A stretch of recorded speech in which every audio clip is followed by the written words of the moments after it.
ஸ்ரீமதே ராமானுஜாய நமஹா. திருநாமம் 50. தடங்கண்ணாள். பெரிய பிராட்டியை திருமழிசையாழ்வார் தடங்கண்ணாள் என்று குறிப்பிடுகிறார். அகலமான நீளமான பெரிய கண்களை கொண்டவள் பெரிய பிராட்டி. வாள் போன்ற ஒளி வீசும் கண்களை கொண்டவள். திருவரங்கத்தில் எழுந்தருளியிருந்த பராசரபட்டர் அதிகமாக தாயாரை சேவித்துக் கொண்டிருப்பவர். அவரிடம் அரங்கநாதன், நீங்கள் எப்பொழுதும் தாயாரையே சேவித்துக் கொண்டிருக்கிறீர்கள், அதனால் நானும் தாயார் போல் திருக்கோலம் தரித்துக் கொள்கிறேன் என்று கூறினார்.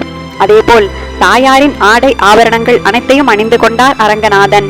தாயாரை போல் அன்னநடையிட்டு நாச்சியார் திருக்கோலத்தில் புறப்பாடு கண்டருளினார்.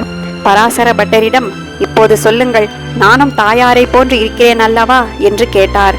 அதற்கு பட்டர், அவள் கண்களில் இருக்கும் கருணை உன் கண்களில் இல்லையே என்றார். இவ்வாறு பெருமானை விட கருணை நிறைந்த கண்களை கொண்டவள் பெரிய பிராட்டி. ஆழ்வார் எம்பெருமானார் ஜீயர் திருவடிகளே சரணம்.